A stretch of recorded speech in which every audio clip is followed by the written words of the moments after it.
It's 2017. Donald Trump has just started his first term as president. TikTok hasn't rotted the brains of an entire generation, and 4 friends in Shenzhen, China have just started a little company called EcoFlow. Welcome back to the Solar Lab. Today we're doing something a little bit different. Instead of reviewing an individual product, we're taking a look at an entire brand. More specifically, we're taking a deep dive into EcoFlow, one of the biggest brands in the entire portable power industry. So let's pull back the curtain and take a look behind the brand.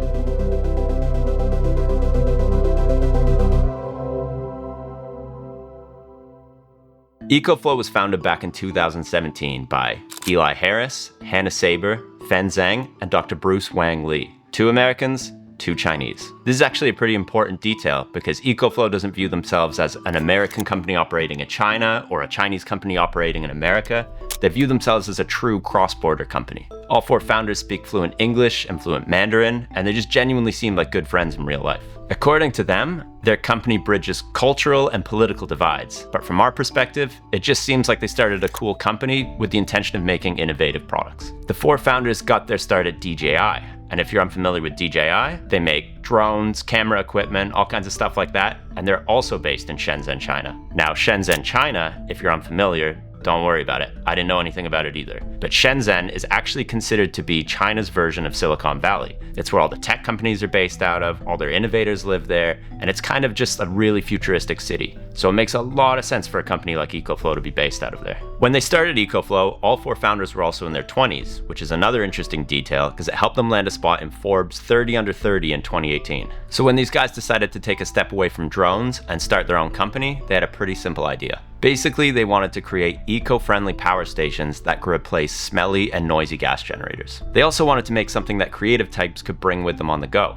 Like plenty of other startups, to get their company off the ground, they turned to crowdfunding platforms like Kickstarter and Indiegogo. Their first product was the EcoFlow River Smart Solar Charging Station. And despite the clunky name, the crowdfunding campaign was a huge success, quickly raising over $1 million. The River was compact, featured 11 ports, could charge multiple devices at the same time, had a 412 watt-hour battery, 500 watt output.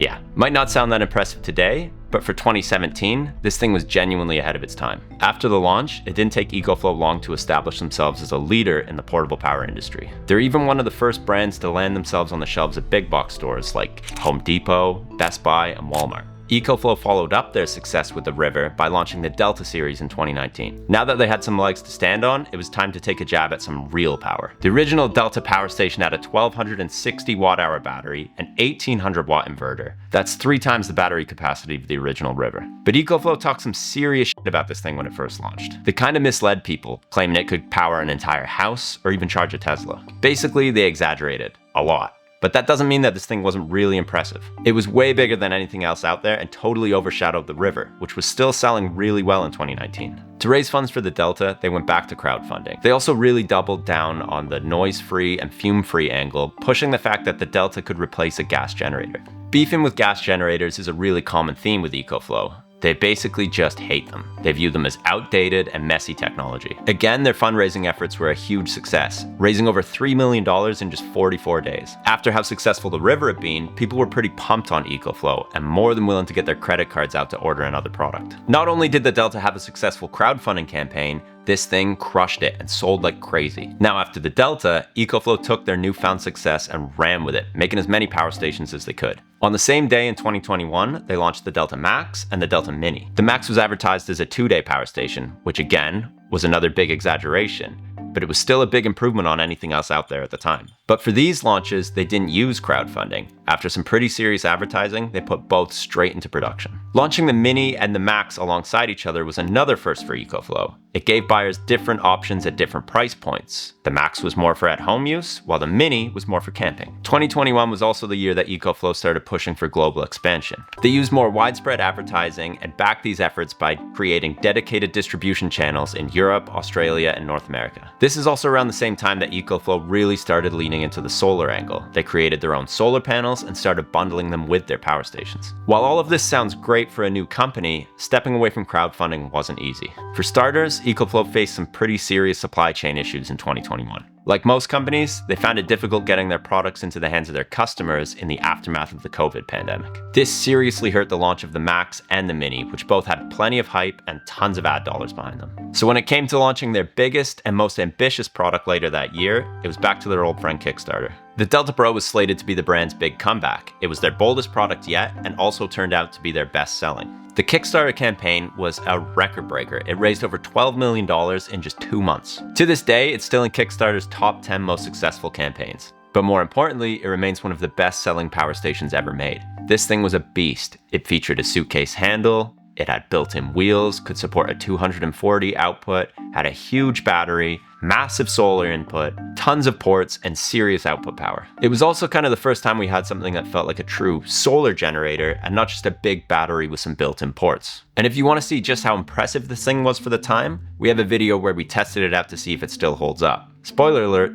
it does. One of the best things about the Delta Pro wasn't just how powerful it was the fact that it felt like a really premium product. If you didn't know any better, you'd think a company like Apple was behind it. It was also marketed with that Apple, it just works type of vibe. Everything was plug and play, and the focus on simplicity was clearly there. And like the Apple model, there was also huge compatibility with EcoFlow's other products. This is also when EcoFlow started pushing the ecosystem, where you could plug your power station into expansion batteries and other accessories to power your entire home. And the smart home panel was the best example of this. It allowed you to plug your Delta Pro directly into your home. In the years that have followed, it also seems like they used the Delta Pro as a springboard for other products, like the Wave 2 air conditioner, the Glacier fridge, and who could forget? The Blade robotic lawnmower. On top of that, they launched the solar tracker and the power hat. It's what you think.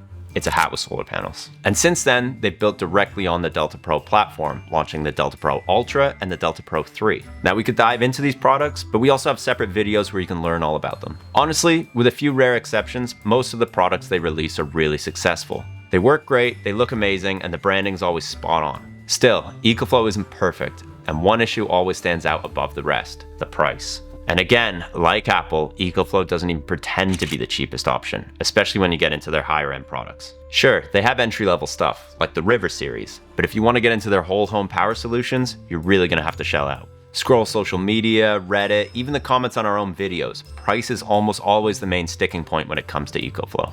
And the truth is, their products are a little bit underpowered for how much you're paying. But that's only really true if you're comparing them to a full DIY system. Sure, if you're building your own solar power system, you can get more bang for your buck. But this also comes with more complexity and more headaches. You could technically say you're paying more for less, but who really cares? With a brand like EcoFlow, you're getting great looking stuff that works really, really well. It just works, and this is really where EcoFlow shines. You pay a premium, but you get really solid equipment. Except for maybe their smart generator. That thing can be a bit of a hit or miss.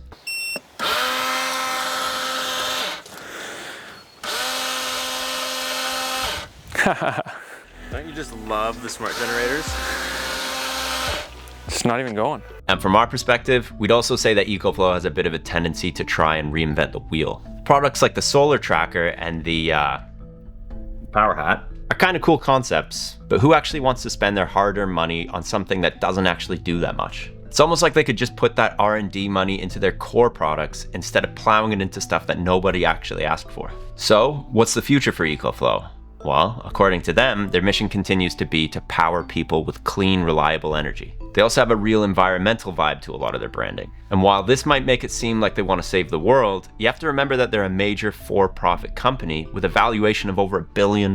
So they clearly know what they're doing from a business perspective. From a little startup that needed crowdfunding, they now have 3 million customers in over 100 different countries. In terms of upcoming products, they've already started advertising the EcoFlow Power Ocean, a full DC home battery system. And we think this shows they're responding to market demands for bigger backup systems. With rising electricity prices and more frequent blackouts, we think it's a pretty smart business decision. And it's also one that we're pretty excited about. But no matter which direction they go in, it seems pretty obvious that they're going to remain one of the big boys in the solar industry. Well, that about wraps up our recap of EcoFlow. Now, if there's anything we missed, you're an EcoFlow fan, EcoFlow hater, or you just want to share some experiences with their products yourself, drop those comments down below. And if you're in the market for anything by EcoFlow, we'll also list a few discount codes down below that you can use to save a bit of extra cash. But that's all for now, so peace out and stay charged.